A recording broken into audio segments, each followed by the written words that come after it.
विधानसभा की 70 सीटों पर आज वोटिंग हुई है। 57.70% voting. ABP matrix exit poll में आप और बीजेपी के बीच कड़ी टक्कर है। राजस्थान के फलौदी सट्टा बाजार ने आप के 38-40 और बीजेपी के 30 से 32 और कांग्रेस के 0-1 सीट जीतने का अनुमान जताया है। सरकार बनाने के लिए 36 सीटों की जरूरत होती है। तो आज देखिए 70 विधानसभा सीटों पर मतदान किया गया। सभी वोटर्स ने जमकर आज मतदान किया और वहीं अब एग्जिट पोल्स भी सामने आ चुके हैं, जहां पर अलग अलग जो एग्जिट पोल हैं वो यहां पर सामने आ रहे हैं। एबीपी मैट्रिक्स के एग्जिट पोल में आप और बीजेपी के बीच कड़ी टक्कर देखी जा रही है। तो वहीं राजस्थान के फलौदी सट्टा बाजार ने आप को 38 से 40 और बीजेपी के खाते में 30 से 32 और कांग्रेस के खाते में 0-1 सीट जीतने का अनुमान जताया है।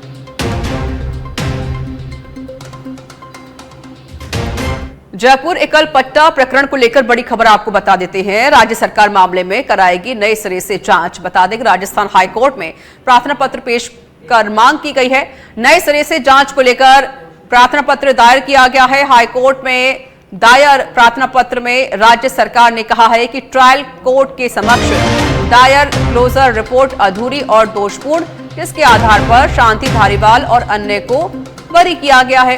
अतिरिक्त महाधिवक्ता शिवमंगल शर्मा और अनुराग शर्मा के जरिए पेश किया गया है प्रार्थना पत्र। तो बड़ी जानकारी हम आपको दे रहे हैं।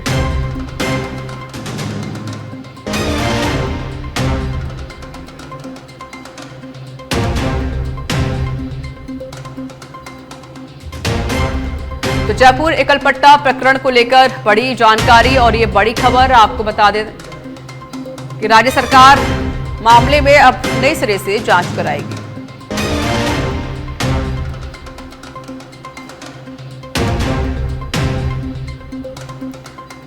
करौली के हिंडोन सिटी से खबर आपको बता देते हैं। बता दें कि श्री महावीर जी थाना इलाके में दबंगों की दबंगी सामने आई है।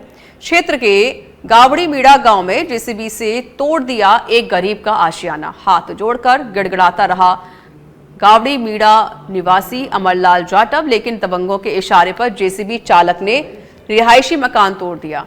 हजारों रुपए का घरेलू सामान नष्ट हो गया है। गांव के ही करीब 1 दर्जन लोगों पर दबंगी का आरोप है। श्री महावीर जी थाना पुलिस पूरे मामले की जांच कर रही है।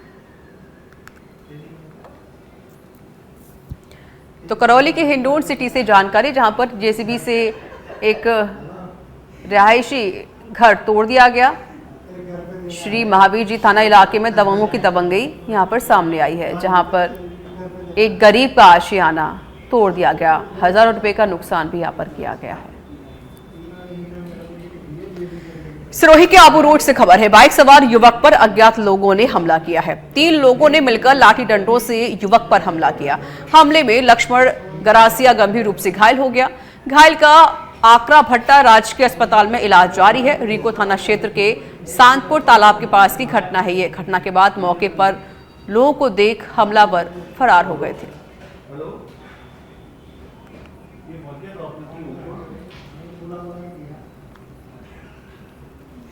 और अब खबर झुंझुनू से आपको बता देते हैं, जहां 11 साल के बच्चे के साथ कुकर्म मामले में फैसला सामने आया है। आरोपी को 20 साल के कठोर कारावास की सजा सुनाई गई है। पॉक्सो कोर्ट ने सुनाया सितंबर 2021 के मामले में फैसला। बगड़ थाना इलाके के देसूसर गांव की पूरी घटना है ये। अपने ननिहाल आया हुआ था 11 साल का बालक। आरोपी ने फार्म हाउस ले जाकर उसके साथ कुकर्म किया था, जिस पर आज बड़ा फैसला सामने आया।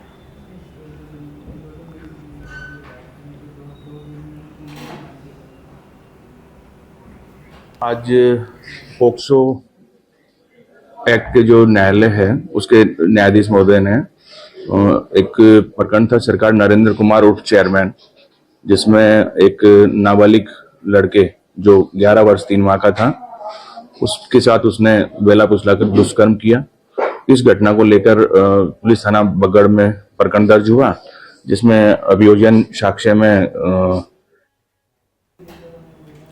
तो झुंझुनू से जानकारी, जहां पर एक 11 साल के बच्चे के साथ कुकर्मी घटना को अंजाम दिया गया, जिस पर आज बड़ा फैसला आया और आरोपी को 20 साल की कठोर कारावास की सजा सुनाई गई।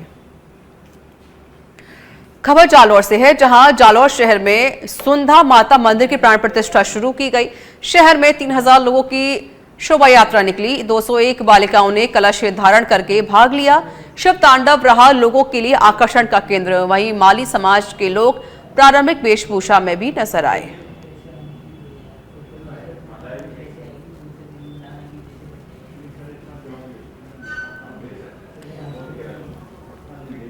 तो शहर में 3000 लोगों की शोभा यात्रा निकली। शहर में सुंधा माता मंदिर की प्राण प्रतिष्ठा आज से शुरू हुई, जिसमें कई महिलाओं ने शिरकत की और महिला नाचते गाते हुए शोभा यात्रा में शामिल हुई। तो वहीं पर शिव तांडव आकर्षण का केंद्र रहा। झांकियां भी वहां पर निकाली गई।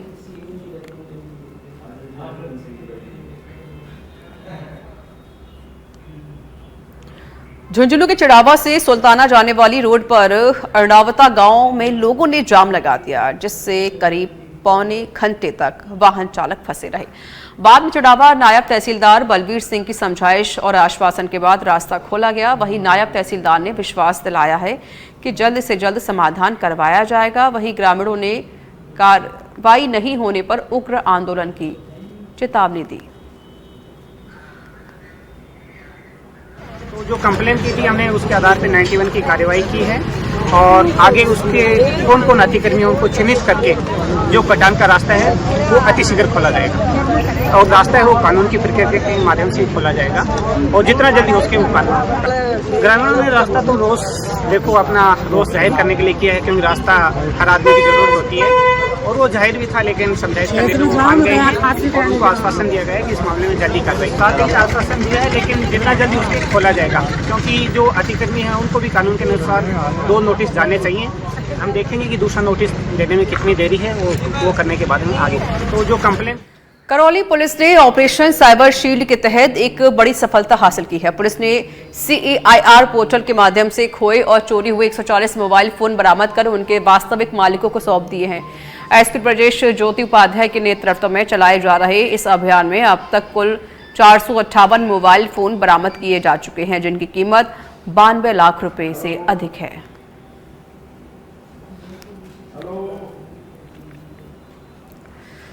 वन इलेक्शन वन स्टेट को लेकर प्रदेश में सियासत गर्मा रही है। कल पंचायती राज के सरपंचों की ओर से सीएम भजनलाल शर्मा के अभिनंदन कार्यक्रम में सरपंचों ने एक ओर जहां प्रशासक नियुक्त किए जाने पर आभार जताया, तो वहीं सीएम भजनलाल शर्मा ने भी भरोसा जताया है कि पंचायत राज को मजबूत करने के लिए सरकार हर संभव कदम बढ़ाएगी। इसको लेकर सत्ता पक्ष और विपक्ष में जबरदस्त बयानबाजी हो रही है। पंचायती राज को मजबूत करने और सियासी बयानबाजी पर कैबिनेट मंत्री सुमित गोदारा से बात की हमारे पॉलिटिकल एडिटर लाल सिंह फौसा ने। क्या कुछ कहा, आप भी सुनिए। वन इलेक्शन वन स्टेट को लेकर भजनलाल सरकार लगातार काम कर रही है, लेकिन अगर हम बात करें विधानसभा की तो इसको लेकर विपक्ष ने हंगामा बरपाया है। खासकर जिलों को खत्म करने के मामले को लेकर आज सदन में गतिरोध हुआ। हालांकि स्पीकर की व्यवस्था के बाद ये गतिरोध थम जरूर गया है, लेकिन इस पर सियासत अभी भी जारी है। मेरे साथ मंत्री सुमित गोदारा है, उनसे बात करते हैं। मंत्री जी, आपने आज भी देखा जो तस्वीर आपने विपक्षी देखी, किस तरह बार बार जो जिले खत्म होने के मामले को लेकर बहस को लेकर सदन में गतिरोध हुआ, आपका क्या मानना है इसको लेकर? क्योंकि विपक्ष ये कह रहा है कि आप अगर चर्चा क्यों नहीं करा रहे हो, क्यों भाग रहे हो? देखिए, सबसे पहली बात तो गतिरोध कोई नहीं हुआ। 1 सेकंड का थोड़ी सी क्षणिक का हुआ था, क्योंकि गतिरोध इसलिए नहीं हो रहा क्योंकि कांग्रेस खेमों में बंटी हुई है और लोग कहते हैं, चाहे मुझे तो 6-7 खेमे वहां नजर आ रहे हैं और सब कोई बोलता ही नहीं है। एक बोलता है तो बाकी चुप हो जाते हैं। तो खेमों में बंटी हुई है कांग्रेस है और कहीं उत्साह नहीं है। और जिस तरह हरियाणा का और महाराष्ट्र का नतीजा आया और दिल्ली का नतीजा आने वाला है, उससे कांग्रेस इतनी निरुत्साहित हो गई है। उनकी बॉडी लैंग्वेज से ही लग रहा है कि उन्होंने 2028 की हार अभी से ही मान ली है। उनको लग रहा है कि हम कुछ कर नहीं पाएंगे। और दूसरी बात, आपने जो पंचायत राज की बात रखी, तो देखिए हमें बड़ा गर्व है कि हम उस भारतीय जनता पार्टी के सिपाही हैं जहां साधारण से साधारण कार्यकर्ता किसी ऊंचाइयों को छू सकता है। और उसी का जीता जागता उदाहरण है हमारे मुख्यमंत्री श्री भजनलाल शर्मा जी, जो कि खुद एक सरपंच से आज राजस्थान के मुख्यमंत्री तक पहुंचे। और न सिर्फ मुख्यमंत्री तक पहुंचे हैं, बल्कि उनका यह प्रयास है ग्रामीण में पंचायत राज हमारी संस्थाएं मजबूत होए, न सिर्फ आर्थिक रूप से, सामाजिक रूप से, बल्कि क्षेत्र में ऐसे विकास के कार्य कराए जिससे हमारे गांव आगे बढ़ सकें।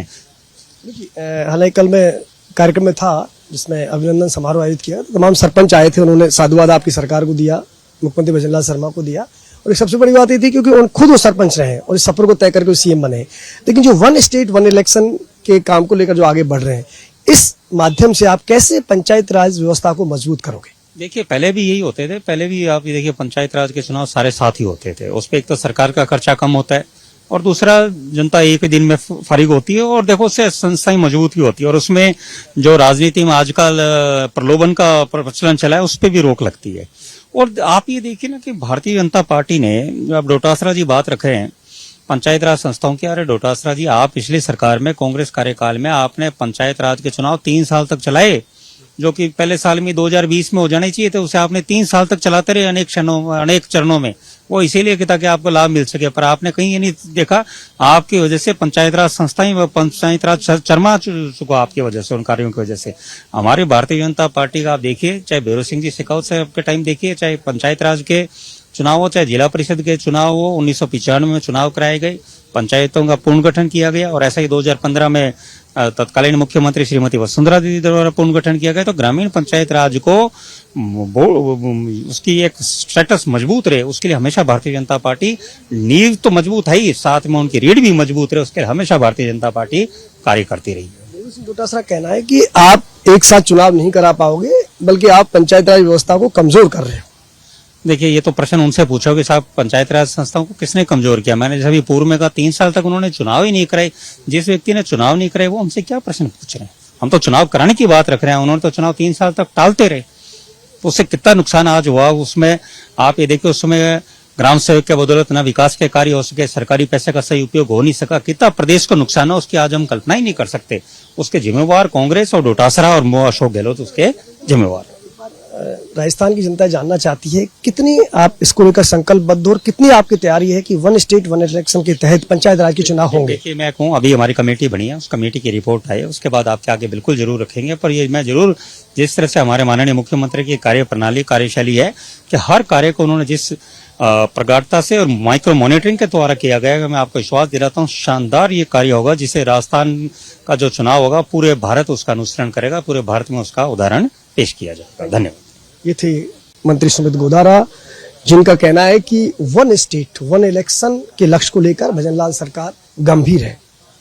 इसको लेकर एक और जहां सत्ता पक्ष और विपक्ष के बीच जमकर बयानबाजी हो रही है, वहीं मंत्री सुमित गोदारा का यह दावा है कि सरकार हर हाल में वन इलेक्शन वन स्टेट की अवधारणा को प्रदेश में लागू करेगी और यह प्रदेश देश में एक बेहतरीन उदाहरण बनकर सामने आएगा। वीडियो जर्नलिस्ट हेमंत के साथ लाल सिंह फौजदार, सच बेधड़क, जयपुर।